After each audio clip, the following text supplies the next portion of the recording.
And a welcome back to the media room. We're here with Nick Gerber from Air Traffic Control. Nick, how are you? Good morning. Thank you. A little bit sleepy. I made half of the night, but it's okay.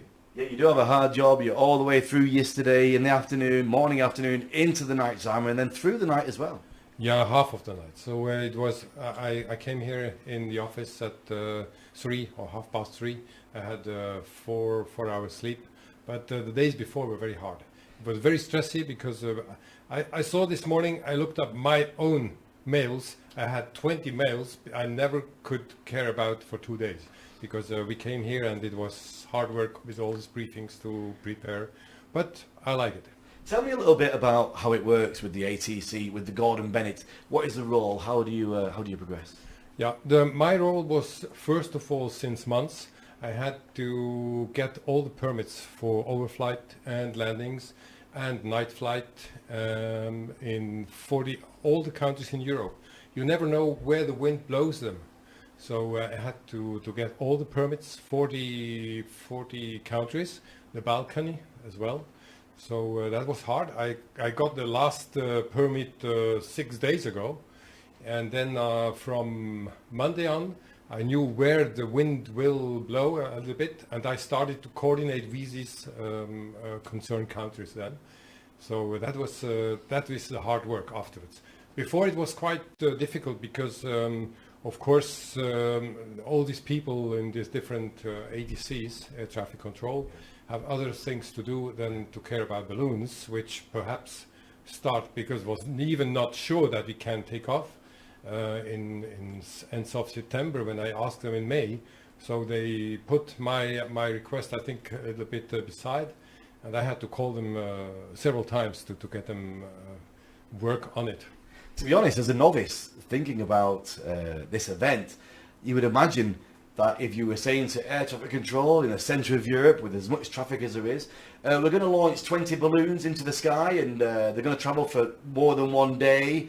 Is that okay? You think the answer would be absolutely not. I can't even believe we're allowed to do it. Yeah, first of all, this is less complicated than Solar Impulse it was, where I was. But you were involved in this, of course. Yeah, since for 13 years. Second, I must say they know me a little bit around Switzerland at least, Spain, Portugal. I had more or less the same persons of contact and I had for the round the world trip of Bertrand Piccard and Borsberg. So they knew that we do good work. And of course, Gordon Bennett is a very famous championship. It's known. And these pilots are normally good professional pilots. The conditions that they make them fly are quite hard. They have to have good equipment. They have to have all the maps, and they have to have an experience to do that. It's not just a novice who comes here to fly. So, and they come from Japan, from the USA, and so on. That it's not for beginners. And there's restrictions as well. You can't just go where you want. There's certain countries you can't go into. There's certain heights you can't go over. There's areas that you can't fly at night. There's a lot of complication. Yeah. So we have been lucky because, for instance, Italy has no night VFR view rules for us. So they make possible that we can fly during the night over Italy. But there are some regions like Albany, I think it's Bosnia-Herzegovina, they don't have jurisdiction because there is no night flight. So they told us there is no night flight. All altitudes, we are restricted in some countries in the altitude, but it's still about 5,000 meters. And normally you can fly up to about 6,000, 6,500 meters.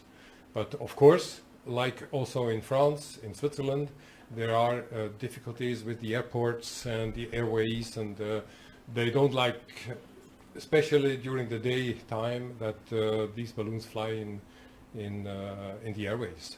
Now, so the situation now, we are just crossed Lyon, the Lyon terminal area, and I must say these controllers, they were very, very cooperative. They had 2 or 3 phones with them, and it was hard work, I think, for them. Fortunately, through Geneva, it was during the night, not much traffic. And then they were north of the Jura Mountains, not a big problem, I think, for my colleagues. So we were looking always ahead and see now they go to the west, perhaps they turn back to the east, the winds will say. So it's an ongoing situation. You don't just set all these permits in place and then relax. It's by minute, you're monitoring and you're in communication with all the other controllers. Yeah. For instance, I knew by beginning of this week that we will go to the south, to Italy, and nobody really talked about to the east. And what happened today, there have been 2 balloons going to Austria. And then turned south to Italy, and most of them went to the west, so to France. We were thinking that they would go more to the south, to Italy, so I prepared with France, of course, also, and with Italy and the Balkan. I had everything organized. I have nothing organized for the north, so if we see that some turn around, so we do it. They are all informed about our flight. But you have to update the flight plan and then coordinate with the controllers directly, tactically, which is very interesting. That's really what I like. Talk to the controllers by phone and say, okay, it's possible that you do that. Don't be afraid. These pilots know how to do, and so on.